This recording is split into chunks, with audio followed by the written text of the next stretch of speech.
নিধিও একটু ঘুমিয়েছিল, তো বিকেলবেলা নিধির শরীরটাও ভালো নেই, কালকে থেকে জ্বর এসেছে। তো ঘুম থেকে উঠিয়ে নিধিকে রেডি করিয়ে দিলাম। এখন দেখো নিধি চুড়ি পরছে, যেতে হবে, একটা নিমন্ত্রণ আছে। দুপুরেই ছিল নিমন্ত্রণ, তবে নিধির শরীরটা বেশি ভালো নেই বলে আর দুপুরে যায়নি। নিধি স্কুল থেকে এসে খেয়ে একটু ঘুমিয়ে গিয়েছিল, তার জন্য দুপুরবেলার যাওয়া হয়নি। তো এখন যাব, প্রায় মোটামুটি সন্ধ্যা হয়ে এসেছে। তো এদিকে দেখো নিধি চুড়ি পরবে, নিধির এই চুড়িগুলো এখন বাইরেই রেখে দেয়।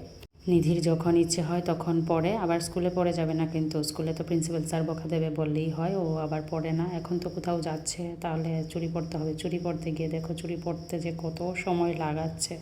যাই হোক, চুড়ি পরা হলো, এখনও 2টা বাকি আছে, এগুলো যেতে যেতে পড়বে। এই যে চুড়ি পরা হয়েছে।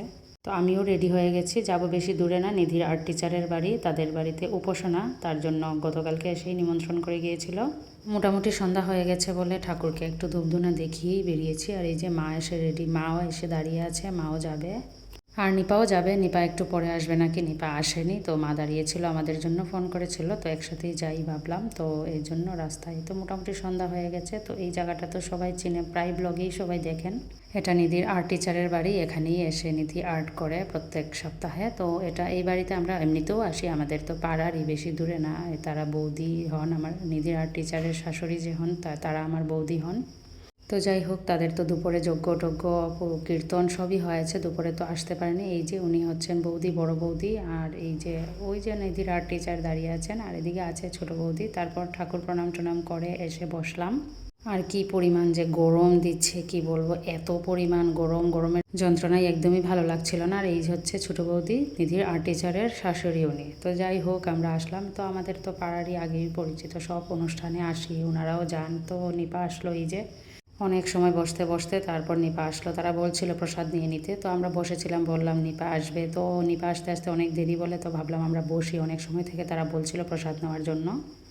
তারপর তো নিধির বাবাও আসবে বলল ফোন করে, তো নিধির বাবাও এসেছে, নিধির বাবা আর নিপা একসাথেই এসেছে। এই যে নিধির বাবাও এসে গেল। তো আমরা তাদের অপেক্ষা করতে করতে এখনই বসেছি, তো তারাও বসে যাবে, একসাথে আমরা প্রসাদ নিয়ে নেব।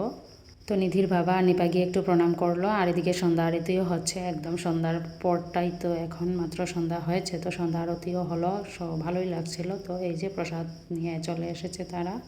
বললাম আমাদেরকে আরও 2টা থাল দিতে হবে, তারা এসেছে যখন, তো আরও 2টা থাল দিল। এই যে প্রসাদ, সব প্রসাদ একসাথেই দিল। আর এই যে আরেকজন এসেছে, তো ওনার ছেলেও নিধির সাথে আর্ট শিখে, আবার ওর ছেলে নিধির সাথে স্কুলে পড়ে, কিন্তু নিধির সিনিয়র।